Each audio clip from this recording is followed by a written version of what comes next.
Welcome back, everybody, to Let's Talk with Casey and Mike. We appreciate you guys coming and being with us one more time on this Thursday night. Um, Tonight, the subject is going to be, like I said, this is one of those where we're just kind of talking. We do very little talking beforehand. There's not a whole lot of prep, whatever, as you guys probably can tell sometimes, because we're just talking. And so this is about things that we wish we had taken seriously when we were younger, and decisions I guess we made that maybe I would have done that a little differently. Um, Hindsight is always 2020. It just always is. You're like, oh, I wish I had done this differently, done this differently. But in many cases, I am grateful for the things that I went through, because I learned a lot going through things. And don't get me wrong, I probably wouldn't say, "Ooh, I wish I go through some hard things so I can." That's not the case. But when you get to where we're at, where we've gotten older, and so it's like, well, you know what? I really learned a lesson from that. I really learned a lesson from that. But there are many things that I can say that I wish that I had done differently or taken more seriously. And just to start the conversation off, my first one, you better do it, Charity. She said my credit. You ain't never lied. That's for sure. That's for sure. That is a major one. But mine is education. So yeah, I did all right in school, and I graduated, did the whole thing, went to a couple of years of college. But I really and sincerely wish that I had taken it much more serious. Not that God has not blessed me, because He has totally blessed me. I mean, He totally has.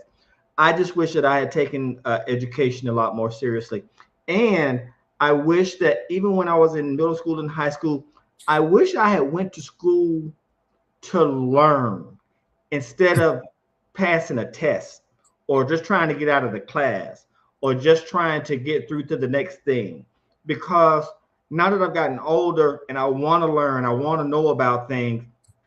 When I was in high school and middle school, I just wanted to make it to the next class. I wanted to get, okay, I need to graduate, get to the eighth grade, graduate, get to the ninth grade. And so a lot of the things that I was doing was just trying to get on to the next thing instead of letting things sink in and learning about geology and sociology and all these different things that now I really wish I had retained those things instead of just getting in there to go to the just to make it to the next level.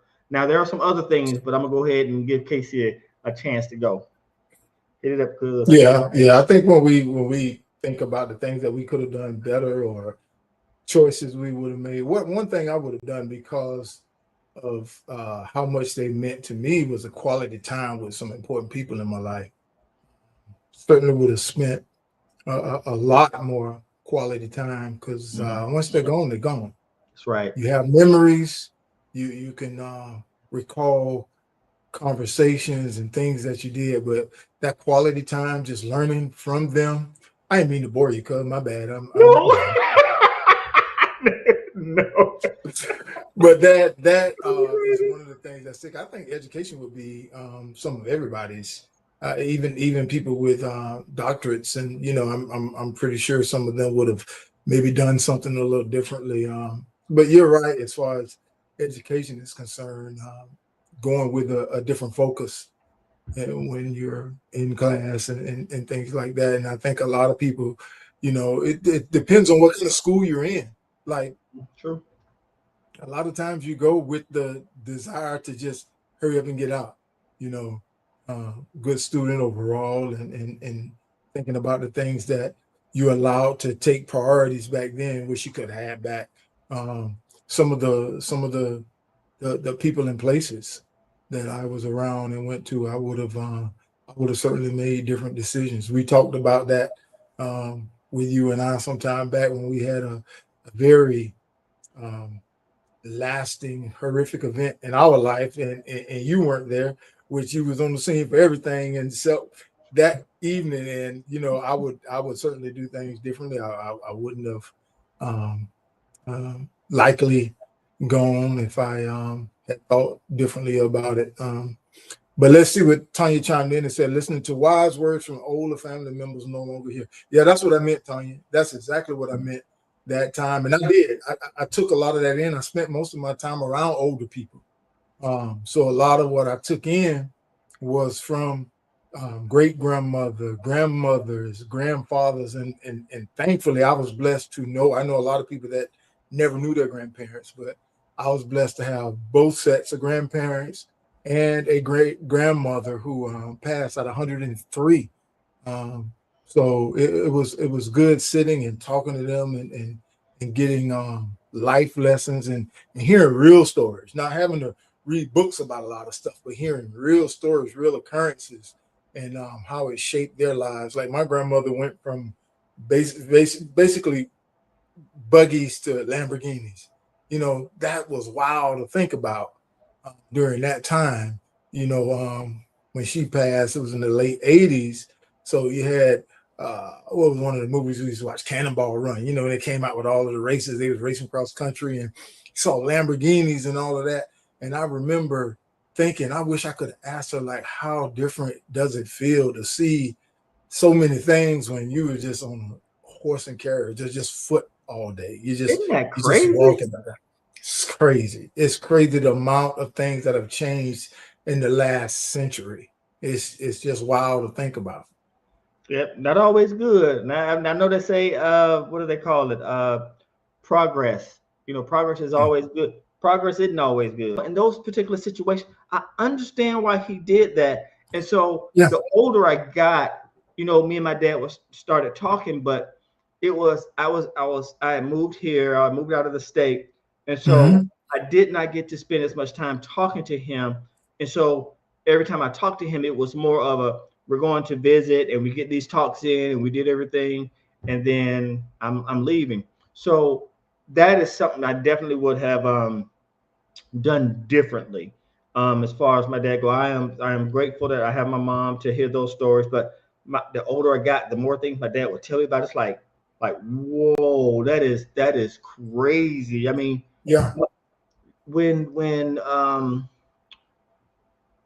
Martin Luther King, his wife came to Gainesville one time for whatever reason, and my dad was the one escorting her. Police escort for her, and I'm like, what? I mean, that's crazy. And so we didn't get into those stories and get to know those things like I wanted to, because I'm sure he had a lot of stories. But that's one thing that I wish I had done, just like what you and Tanya were talking about. So it is. They went through some stuff. They went through some stuff, and I'm sure my dad didn't talk to me about certain things because I was young before I moved, and I'm sure there are some things that he had to like, he's not old enough to hear this yet, because they went through some stuff. Our parents went through some stuff, and their parents went through some stuff. And so listening and learning, and so wishing that I had the mindset to let's sit down and listen to this. Let me sit down instead of saying, I want to go to the mall. I want to go do this. I want to go do that. I want to do that. But again, hindsight 2020. And you all chime in. Those that are viewing, y'all chime in with us tonight. One question I do have for you: what mistakes were the most valuable lessons for you? All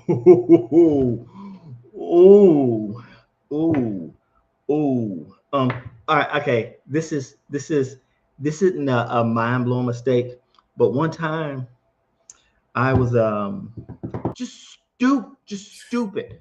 Just pay the thing off. So I think I would have been a lot further ahead. And I got some other stories, but I have to kind of think before I say them, because I got to be careful. But like credit, it's like currency. It's like if you have good credit, you save so much more money in the long run by doing what is right and doing what is smart, and not having to, I want this, I want that, things that meant nothing. You're just going to buy it because you had a credit card with a $700, $800 thing on there, and then you don't pay it back, and now you owe $5,000 on some $800 that you didn't need. But those are things like that. But I'm gonna let you talk, because I have to think about the other things that I was thinking to say. So I'm gonna go ahead and let you talk first. What about you? Well, I think mine is along the lines, not so much a credit, because I honestly, I dealt with cash a lot growing up. So, you know, that the whole information about credit came to me before I could go bad into credit. So I was able to get ahead of that one. But um saving, certainly saving and investing, I would have done it a lot earlier in life. Young being I mean, I was working since I was 15. Yep. So, you know, you never think about those things, you know, because we never really had money lessons. You know, No, you're right. even in school, there was never really a subject about money, about investing, about saving. And Yep. now I'm in a place where I'm able to guide and help other people understand how these things can benefit your life. And I just wish I'd done it sooner because I Yep. probably not not be working right now. And I'm grateful for my job, but there's so many things that I probably could have done and would have done differently had I learned those lessons earlier. So I realize though, you know, the lessons that we go through, we don't go through just for ourselves. We learn lessons so that we can teach others. And that's something that I like to try and do is anything I partake of or any lesson that I learn, I try to show somebody else, you know, Mhm. each one reach one, each one teach one. So certainly Tanya said they should have taught money lessons in school. Yeah, definitely. They They should have, didn't. and they should. They should have, They and they still should. they didn't. And of course we're talking, we're always gonna let you know that this is our, you know, discussion about things that and life and how it affected us. But most black families, they didn't talk about money. They didn't talk about wealth, you know, because they were just trying to get by. So how much did they actually know? You Yeah. know, I come from huge families. I come from both sides of my families are huge. Matter of fact, just recently had a family reunion, and I think one of my aunts mentioned that 54 first cousins I have. 54 54 first cousins. Yeah. 50, 54, and it's hundreds of you know, I guess it's, you know, we grew up saying a second cousin, but there's first cousin once removed and all this stuff that I found out later in life. But Yep. um, it's so much that we didn't know because our families were just trying to survive. You know, they were really just trying to survive, and um, I think they taught us what they knew, and kind of have to have a mindset now, like, you know, when we were coming up, I had to do it, so you have to do it. Yes. But now I realize that's not the way to teach wealth. It's not the way to teach prosperity, because we have to let our kids jump off from here. Not being foolish about it, but you know, so many of our kids we allowed to jump off from ankle height. Like I had to do it, you do it. You know, pull up your Yeah. bootstraps, this and that and the other. But there are advantages that we can offer our kids. Like our kids shouldn't have to grow up and work for somebody else. They should be able to work for us. Here, go run this for me. You do this for me. And Mhm. you know, and sometimes you just have to know your kids enough to know what they can handle, because Yep. it's not, at the end of the day, it's not for me, because I'm gonna end up handing it to you. I Yeah. just want to see that you can do it, You're able to, you to know, handle it. responsibly. Yeah. Yeah, Tanya. Wow. First cousins. Yeah. Yeah, that's a lot. You know, it's a huge family. We got a huge family. I so so I found a way that I can talk about it. So we grew up together. You remember who I was in high school, how I was. I was very, I'll tell you how I was feeling and didn't think twice about it. But the counter to that was I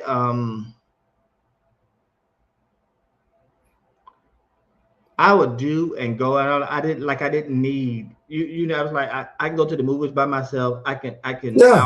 I could say and do things.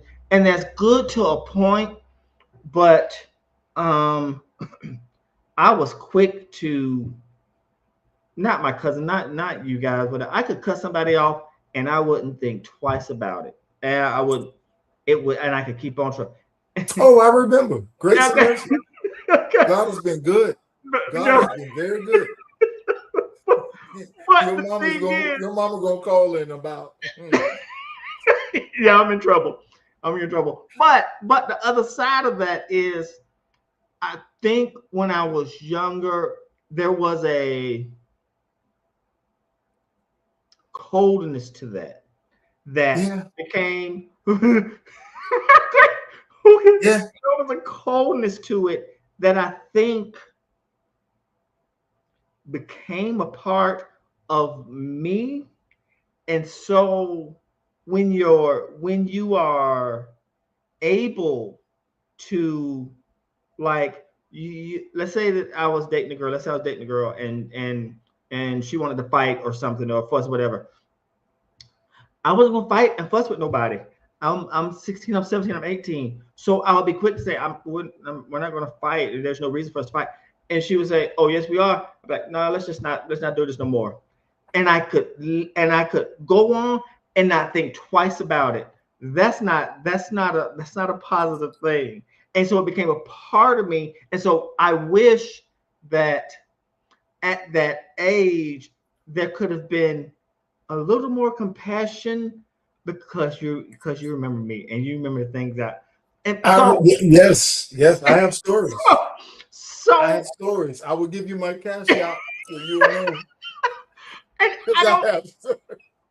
I don't and I wish that I regret not wanting to take the time to figure out, like, why, like, what's going on, why, let's talk this thing out. So they talk things out. Yeah. You were very brash. There were several times that I recall be like, Mike, Mike. And it was too late. This is all far gone. Far gone. And that, So, and we can talk about it and joke about the thing now, but if I had some feeling about it, yeah. or I had some, like, I'm older now and I'm like, I probably should have did that, but I didn't Yeah, do it's it. some people, it's some people you need to call and apologize to. It's Cause no lie, yeah. when I come visit the Gainesville and I see people, I apologize to this day. I'm still apologizing to this day. I am not exaggerating. If I That's see probably them good. That's probably good. Yeah, Walmart or whatever, I you see them, they 15 years, they never see me. I'm like, hey, remember whatever? I want to apologize for that. And they're your like, mom your mom has no idea. She has no idea. but you know what's funny, Casey? If you didn't see that side, no one knew. No one knew. Like, my mom would never know. Like, my mom would never know. My brothers and sisters. Which one you want? You want my Cash App or my Zelle? Now that you bringing this up, I got so many stories. Cause we ain't got time for all that. Nobody ain't got time for all that. Hey, Willie Hines said, I totally agree with you on the issue. I can recall back in the day when I was when I was a situate, I made some bad financial decisions, but I bounced back. Yes. I tell you, people, if you have an X amount of dollars and you're paying those bills, the money you have in savings, it ain't helping. Please pay off those high interest rate credit loans. Absolutely. Look at my daughter. She want to know. She want to know the story. Sarah, stay out of people's business. Golly. Your daddy probably tell you after this. No. But the point is, I did those things, and there are things that I regret, and it's not just those things. There are hindsight things that I wish I'd done, and so trying to walk that back, because it's just like, if when something going on with your car, you hear a little sound, and it's like, it's gonna be all right. Then you wait for 4 more months, and that sound has gotten louder. If you don't fix something, then it becomes whatever. That goes with credit. Yeah. That goes with how you treat people. It goes with so many things. If you don't look into trying to fix those things or saving money, if you don't go into doing those things, it becomes bigger problems, and it becomes, Absolutely. Ask my wife. I've been in therapy for 3 years. I love people, and I do, I'm honest with you. I'll be been in therapy, and I'm not gonna lie to you. My therapist, she loves talking to me because she's like, what? She will tell me to my face, my therapist telling me something's wrong with you. And so she's a good therapist, but I told her, you need to be honest with me. You need to tell me what's going on, because don't. I guarantee you, your therapist telling you some of the same stuff I was telling you years ago. Oh, yes, of course she is. I guarantee, especially the part where you crazy for real. That much love, Phil. We see you, cuz. Turn the radio up. You know what? I tell you what, and Willie touched on something right there that we can kind of just dive into and be able to help people. He talked about those high rate credit loans, high interest rate credit loans. And this is coming from a salesman, y'all. So he know what he's talking about. He's telling y'all pay that stuff off. Janice Milton, how you doing, girl? What's up? Cuz those type of things that these young ones are coming along now, they're going to get into a lot of trouble. Some of the things that we might have been dealing with that we should have made better decisions. First of all, credit cards. Don't get a credit card. I'm sorry. Don't get a credit card. I would advise anybody not to get a credit card. A lot of people will make you think that the only way that you can get a FICO score, the only way you can get loans, the only way you can get this and that and the other is if you have a credit score. That's not the truth. You can buy a home without a credit score. Now, you have to show them 24 to 36 months of responsibility, of consistent responsibility, what comes in, what goes out, but you can get a loan. And so oftentimes you can get a loan just as good as having a great FICO score. There's certain things that you just have to do, but a credit card, if you do have one, if you have bought things on your credit card, if you intend to buy things on your credit card, pay it off before 28 days. Don't wait till 30. Definitely don't wait till the due date. But if you can't afford to pay it off, don't buy it. It's okay. It's okay. Don't buy things to impress people who could care less whether you have it or not. Because a lot of these people, see, I used to work as a salesman for Scott Alarm. And I ain't telling nobody business because I don't know anybody who I was actually selling to that this story applies to. But I went into some houses that 2 homes could fit in, and homes filled with nothing but echoes,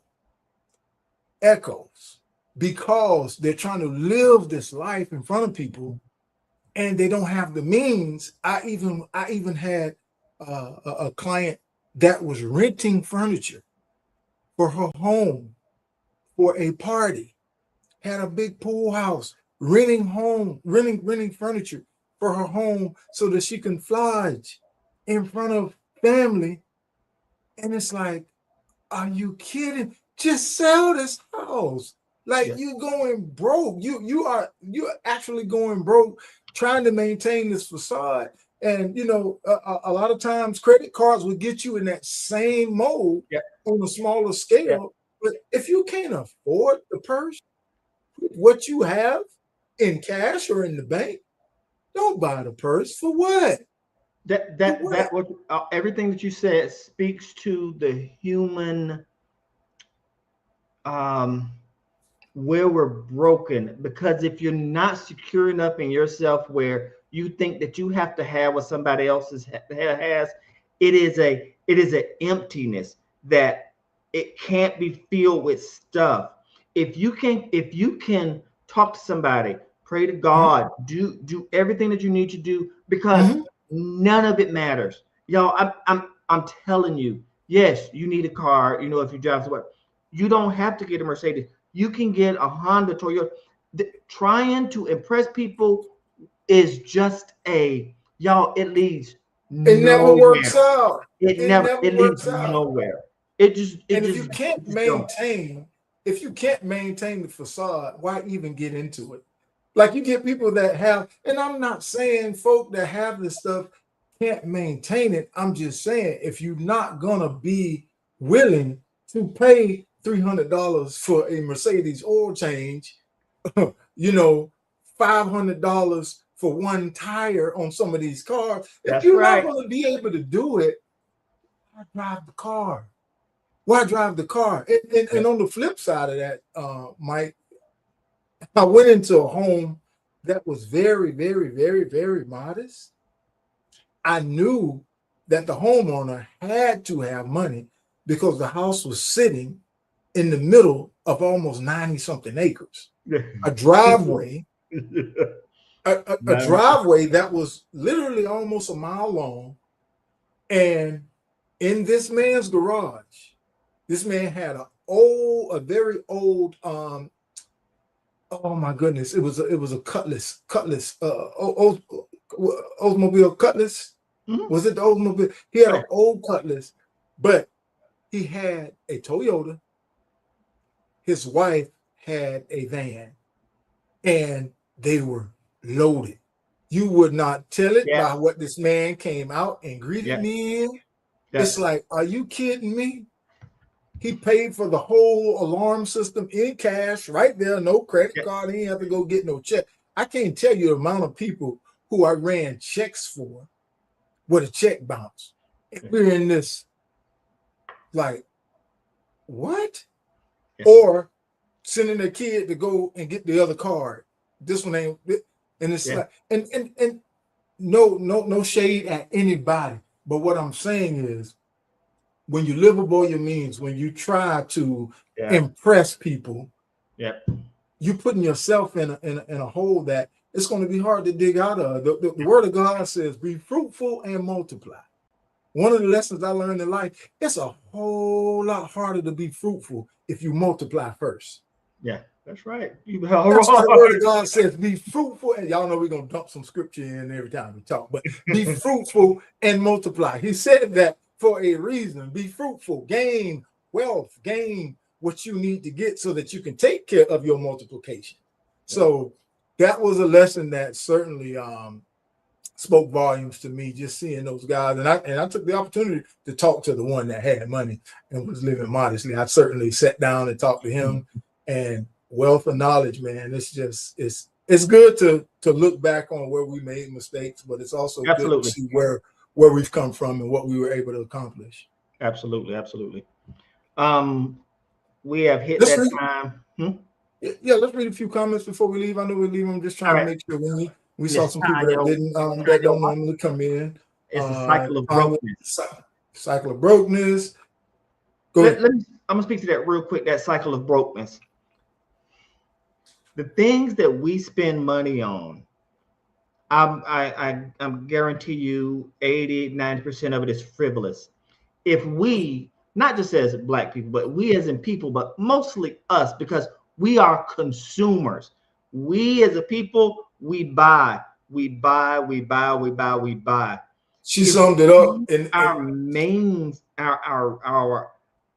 mindset, and stop caring and just love people and do people what you can and stop trying to impress people. It would change. It would change just like that. Look at what she said later. She said rich people don't drive or wear their money. That's absolutely correct. That's absolutely correct. Wealthy people do not. Certainly. Janice, impressing people will break you. Absolutely. Emotionally, spiritually, financially, it will break you. There's a lot of broken marriages trying to impress people. One or the other wanting to impress somebody. And, divorces happen because of lack of communication and a lack of being in a real partnership. So, when you don't go.